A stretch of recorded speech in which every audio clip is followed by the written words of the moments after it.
Turpmāk avīzē reizi mēnesī jūs varēsiet lasīt sarunu ar kādu no domes deputātiem. Esam nolēmuši, ka jādod iespēja katram no viņiem uzrunāt savu vēlētāju. Sarunas notiks pēc brīvā mikrofona principa. Tēmu izvēlās deputāts pats.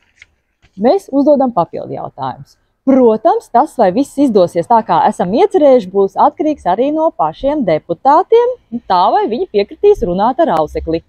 Kārtību, kādā aicināsim deputātus uz sarunām, šoreiz noteica mākslīgais intelekts. Veicām tādu kā izlozi.